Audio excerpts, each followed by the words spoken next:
In nomine Patris et Filii et Spiritus Sancti. Amen. Shalom, Aleichem. Magandang umaga sa ating lahat, saan mang panig ng buong mundo. Mga nakikinig at nanonood ngayon, atin naman pakinggan ang mabuting balita ng Panginoon ayon kay San Marcos. Glory to you, Lord Jesus Christ.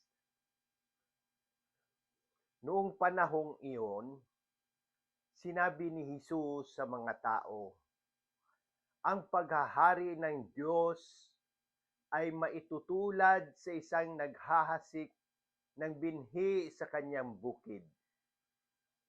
Pagkatapos niyon, magpapatuloy siya sa kanyang mga pang-araw-araw na gawain.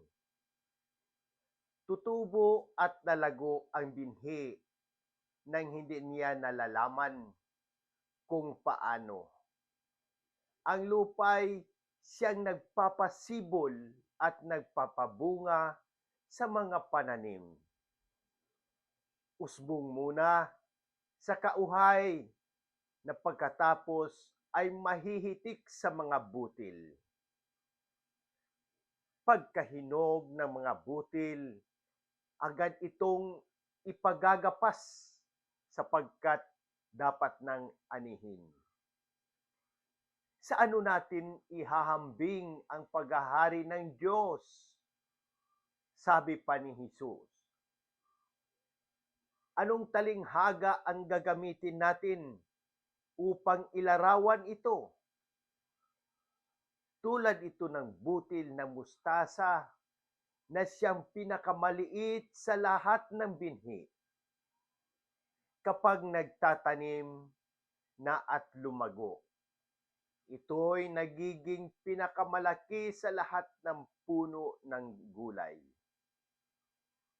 Nagkakasanga ito ng malalabay, anupat ang mga ibon ay nakapamumugad sa mga sanga nito.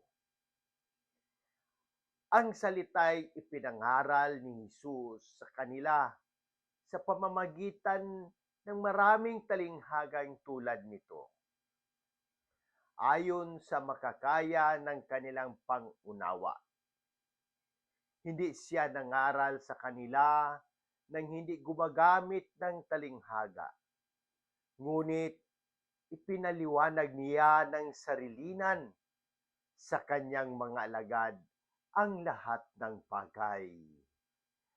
Ang mabuting balita ng Panginoon. Praise to you, Lord Jesus Christ.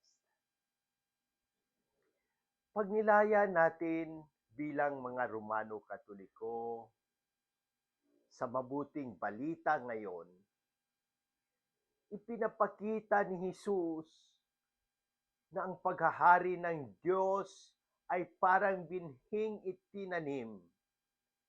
Tahimik, simple, at minsan hindi agad napapansin.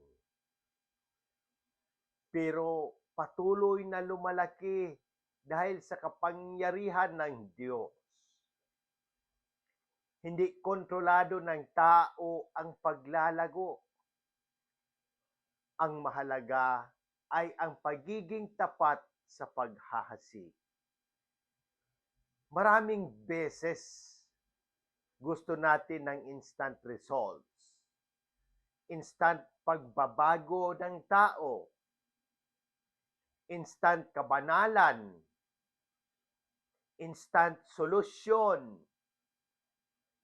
Pero itinuturo ni Jesus na ang gagawin ng Diyos ay proseso.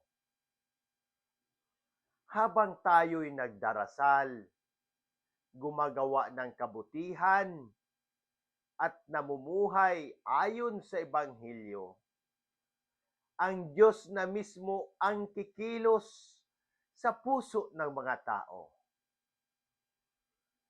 Ang talinghaga ng butil ng mustasa ay paalaala na kahit ang pinakamaliit na kabutihan, isang maikling panalangin, isang ngiti, isang tawad, isang pagtulong ay may kakayahang maging malaking pagpapala sa hinaharap. Sa unang pagbasa sa Samuel, makikita naman natin ang kabaligtaran. Si Haring David ay nagpadala sa tukso ng kasalanan. Paalaala ito na kahit ang mga pinili ng Diyos ay maaring magkasala, ngunit ang mahalaga ay ang pagsisisi at pagbabalik loob. Halimbawa sa araw-araw natin, isang magulang na patuloy na nagdarasal para sa anak kahit tila walang pagbabago.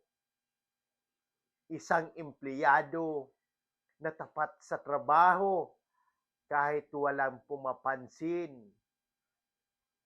Isang taong patuloy na gumagawa ng tama kahit tinutukso na gumawa ng mali. Lahat ng ito ay may binhing itinatanim sa lupa ng Diyos. Bilang mga Romano Katoliko sa panahong ito, ano ang tama nating gawin? Maghasik ng kabutihan sa salita at gawa. Manatiling tapat sa panalangin at sakramento, lalo na sa misa at kumpisal. Iwasan ang tsismis, galit at paghihiganti. Piliin ang pagmamahal at pagpapatawad. Magtiwala na kumikilos ang Diyos kahit hindi agad natin nakikita. Manalangin tayo. Panginoong Diyos, salamat po sa iyong salita na patuloy na nagbibigay liwanag sa aming buhay.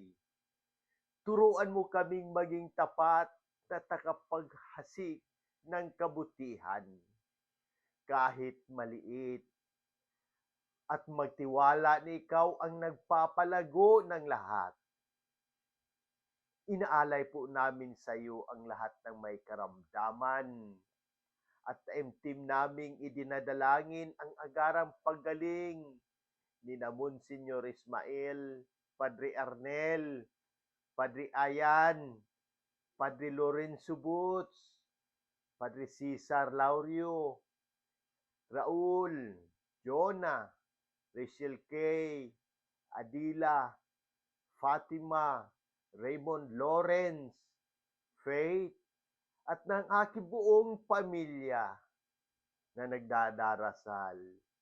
Isama po rin po, Panginoon, ang lahat ng nakabasa, nakikinig at nanonood nito na may karamdaman sa katawan at kalooban. Basbasan mo po ang lahat ng kaparian, ang aming Kura Paroko Diocesan Administrador, Monsignor Claro Caluya, at ang aming mahal na Santo Papa Leo XIV. Gabayan mo rin po ang gobyerno ng Pilipinas upang laging pairalin ang katarungan at kapayapaan. Inaalala rin po namin ang mga pumanaw, si Papa Francisco, Monsignor Hermas, Pimpe, Ferdinand, Pasita, Dante, Edwin, Obispo Jose, Maria Catalina, Jerry Jr., Padre Joseph, at lahat ng aming idinasal. Naway pagpalain mo sila na walang hanggang kapahingaan. Ilayo mo po kami sa lahat ng unos, kalamidad at kapahamakan. Ito po ang aming dalangin sa pamamagitan ng intersesyon ng mahal na Inang Maria. Amen. In nomine Patris et Filii et Spiritus Sancti. Amen. God bless!